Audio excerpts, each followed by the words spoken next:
Friends, welcome to own channel the studious. मैं अंकित आपका स्वागत करता हूं।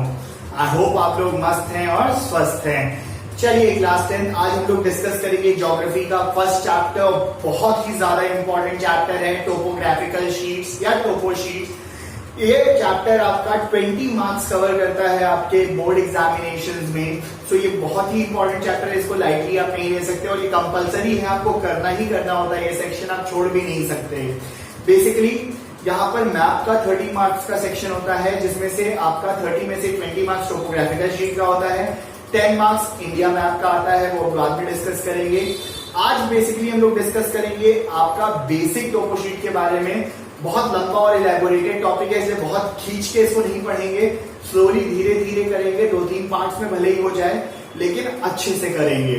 चलिए शुरू करते हैं आज का टॉपिक। इससे पहले जल्दी से चैनल को सब्सक्राइब कर लीजिए, ये आप ही का चैनल है, और इसको शेयर करिए, इसको और ज्यादा पॉपुलर कर लीजिए और लाइक बटन दबाइए जल्दी से। साथ ही साथ बेल नोटिफिकेशन दबाइए ऑल बटन के साथ, जिससे सारी लेटेस्ट नोटिफिकेशन आपको मिल सके। चलिए शुरू करते हैं। अब देखिए टोपोग्राफिकल शीट से ग्राफिकल मैप होते क्या है। भाई हमारे पास नॉर्मल मैप तो है ना, तो टोपोग्राफिकल मैप की क्या जरूरत है। तो सबसे पहले समझो what is a map. Map क्या होता है, याद रखो, map is basically a 2D representation of a particular place on a sheet of paper. अब मैं 2D रिप्रेजेंटेशन क्यों कह रहा हूं, क्योंकि इसमें लेंथ ऑफ व्यतीत होता है, क्योंकि फ्लैट सरफेस पे होता है, ठीक है। टोपोग्राफिकल शीट भी 2D, लेकिन वहां पर कन्वेंशनल साइंस, सिंबल्स और चीजों का यूज करके उसे और ज्यादा इलेबोरेटेड करते हैं। कलर्स का बहुत ही वाइडली यूज होता है इसमें, और इसमें डिटेल में डिस्कशन होता है। अब सबसे पहले समझो कि मैप बेसिकली यहां पर जो है और टोपोग्राफिकल शीट, इनमें अंतर क्या है। मैप जो होते हैं basically they represent large area. जो मैप होते हैं they represent large area with small details. जैसे इंडिया का पूरा मैप एक साथ आ गया, वर्ल्ड का एक साथ आ गया, एशिया का आ गया। जितना बड़ा मैप करते जाओगे उतनी छोटी डिटेल्स होती जाएंगी ना। आप इंडिया के मैप में इलाहाबाद ढूंढने में बड़ी मुश्किल होती है, अभी ये एशिया के मैप में बोले इलाहाबाद ढूंढ लो, नहीं ढूंढ पाओगे। इसी तरह से वर्ल्ड के मैप में तो इंडिया ढूंढना मुश्किल हो जाए। सो यहाँ पर बड़ी मुश्किल होती है मैप में, क्योंकि रिप्रेजेंटेशन जो होगा वो स्मॉल डिटेल्स के साथ होता है और लार्ज एरिया होता है। यही जस्ट अपोजिट होता है आपका टोपोग्राफिकल शीट के साथ। टोपोग्राफिकल शीट्स या टोपो शीट्स क्या करते हैं, they represents a particular area with large amount of detail. Large amount of detail के साथ ये रिप्रेजेंट करते हैं कि छोटे एरिया को ही लेते हैं, अलग अलग फॉर्म में बनाए जाते हैं और ये डिटेल में डिस्क्राइब करते हैं अबाउट दैट पर्टिकुलर प्लेस। और यहां पर लार्ज डिटेल होती है कलर्स के फॉर्म में, कन्वेंशनल साइंस एंड सिंबल्स के फॉर्म में, इसीलिए इसको रीड करना बहुत आसान होता है और इसको वर्ल्ड वाइड एक जैसा ही बनाया जाता है।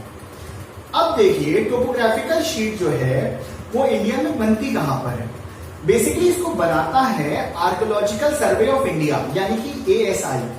आर्कियोलॉजिकल सर्वे ऑफ इंडिया का हेडक्वार्टर है देहरादून में, जो उत्तराखंड में है, और वहीं पर ये बेसिकली क्या बनाते हैं, अपना आर्कियोलॉजिकल सर्वे ऑफ इंडिया अपना टोपो शीट्स को प्रिपेयर करता है। बेसिकली जो हम लोग अपने सिलेबस में पढ़ने वाले हैं वो पढ़ेंगे हम 45D7 और 45D10। 45D7 और 45D10 क्या है, ये दो मैप के नाम है, दो एरिया को, एक तो राजस्थान का सिरोही डिस्ट्रिक्ट और गुजरात का बनसकंठा डिस्ट्रिक्ट। ये दो डिस्ट्रिक्ट को रिप्रेजेंट करते हैं with large amount of detail, जो आपके सिलेबस में आता है। अभी वहां जाने से पहले सबसे पहले समझ लेते हैं टोपोग्राफिकल शीट में मेन चीजें क्या होती हैं। तो मैंने आपको बताया 1 मार्क्स में कभी कभार पूछ लेता है क्वेश्चन कि कहां बनते हैं, तो देहरादून में बनते हैं, याद रखिएगा। कौन प्रिपेयर करता है, आर्कियोलॉजिकल सर्वे ऑफ इंडिया। अब इसके बाद टोपो शीट्स के बारे में अगर हम बात करते हैं, तो टोपो शीट्स में एक बहुत इंपॉर्टेंट चीज होती है, ये ग्रिड के फॉर्म में होते हैं। ग्रिड क्या होता है, देख लीजिए। ग्रिड मतलब क्या होता है, intersection of rose and columns. जैसे कि ये रोज एंड कॉलम्स है ना, ये तो जब ये इंटरसेक्ट कर रहे हैं आपस में, एक दूसरे को क्रॉस कर रहे हैं, that is basically intersection of rose and columns, और ये बन गया ग्रिड। ये क्या है, ये ग्रिड है। तो ये जो ग्रिड होते हैं ये basically intersection of rose and columns है। अब टोपो शीट में इनका नाम क्या है, समझ लीजिए।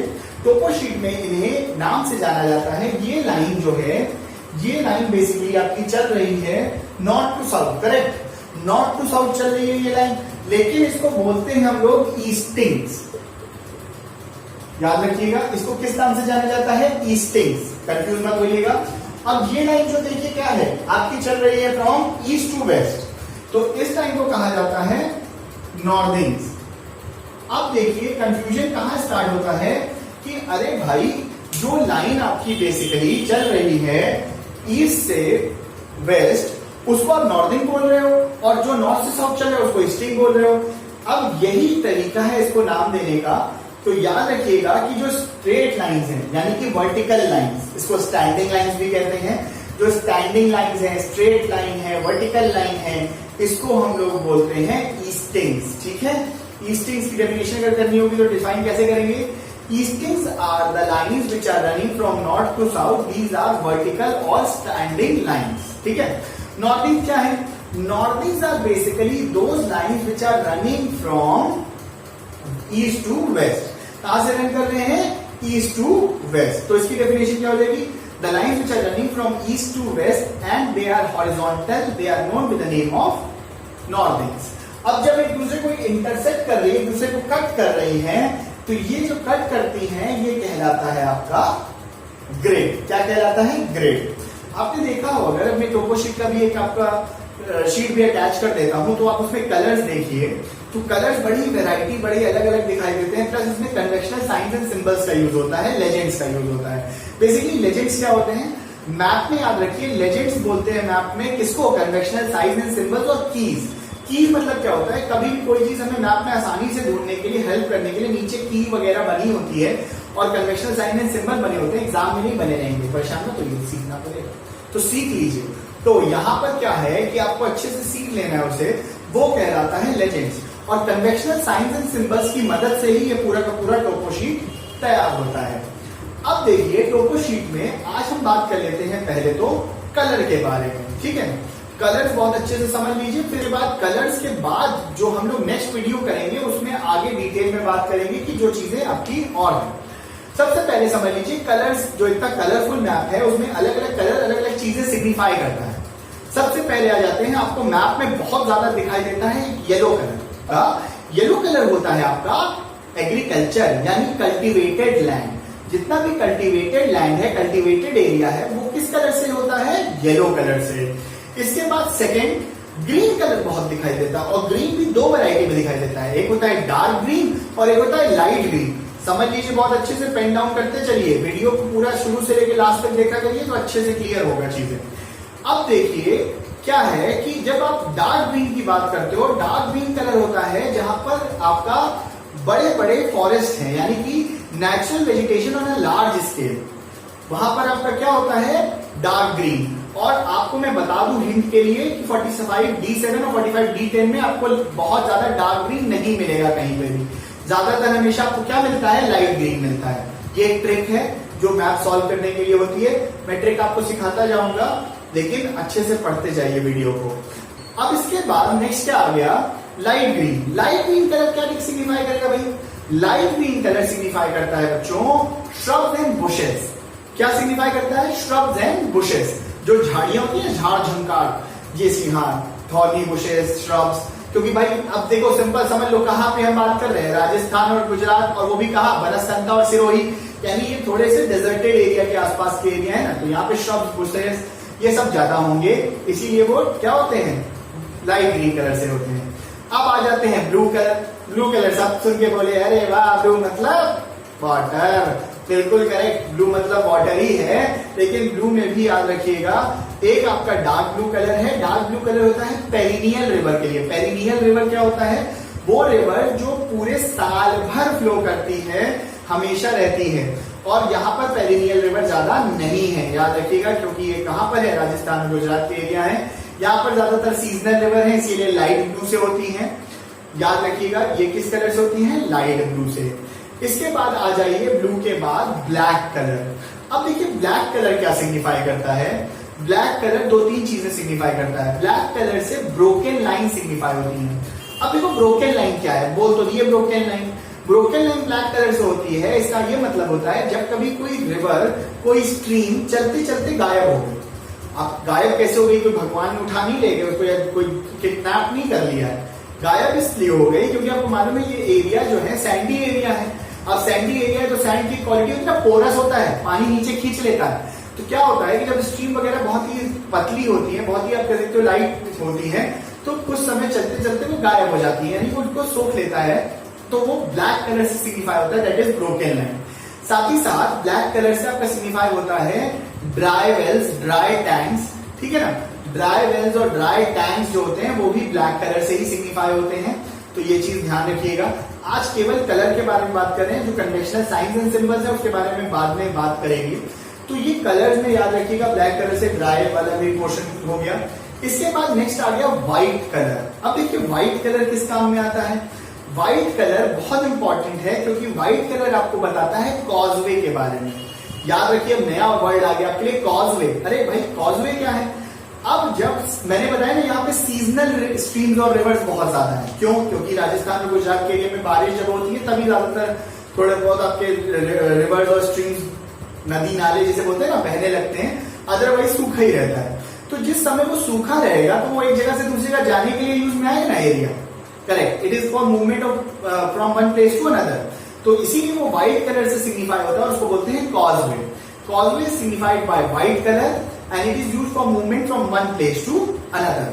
अब इसके बाद आ जाओ रेड कलर पे। रेड कलर देखो किस लिए यूज में आता है। रेड कलर बेसिकली यूज में आता है आपका परमानेंट हट। परमानेंट हट जानते हो? परमानेंट हट मतलब क्या है, जो भी हट्स आपके होते हैं या डॉट्स होते हैं, क्लस्टर होते हैं, जो भी आपके हट्स वाले हैं वो सारे के सारे रेड कलर से होते हैं। अभी ये हट्स के 3 टाइप के सेटलमेंट होते हैं, वो बाद में बताएंगे।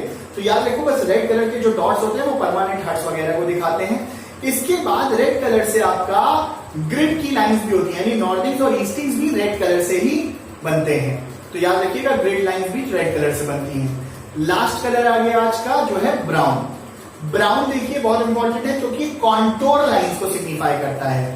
अब ये फिर से नया वर्ड आ गया कॉन्टोर लाइन। देखो कॉन्टोर लाइन बहुत अच्छे से समझ लो, क्योंकि बहुत परेशान करेगा आपको। ये परेशान तभी करेगा जब पढ़ोगे, पढ़ लोगे तो परेशान नहीं करेगा। तो कॉन्टोर लाइन क्या है? Contour line are basically those lines which signify height of a particular place above the sea level.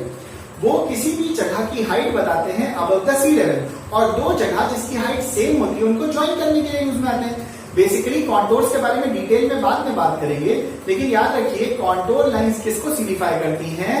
ये सिग्निफाई करती हैं height above the sea level, और ये ब्राउन कलर से बनती हैं। कॉन्टोर के बारे में भी डिटेल में बाद में बात करेंगे, क्योंकि इसके सिंबल वगैरह भी है, कन्वेंशनल साइन एंड सिंबल्स में अच्छे से इसको डिटेल में बात करेंगे। आई होप आज का वीडियो आपको क्लियर था, मजा आया, कुछ सीखा आपने। जल्दी से लाइक बटन दबा दीजिए अगर अभी तक आपने नहीं दबाया है, और चैनल सब्सक्राइब तो कर ही चुके होंगे, तो नहीं सब्सक्राइब किया है तो जल्दी से कर लो, और चैनल को शेयर भी कर दो, बेल नोटिफिकेशन दबा दो, जिससे कि आपको सारे लेटेस्ट नोटिफिकेशन जल्दी से जल्दी मिल जाएं। एग्जाम पॉइंट ऑफ व्यू से बहुत इंपॉर्टेंट चैप्टर है, इसलिए इसको ध्यान से पढ़ लीजिए। इसीलिए छोटे छोटे पार्ट्स में कर रहे हैं कि ध्यान से पढ़ भी लें और याद भी हो जाए। चलिए अपना ख्याल रखिए, मस्त रहिए, तंदुरुस्त रहिए, और देश का भी ख्याल रखिए। जय हिंद, जय भारत, थैंक यू।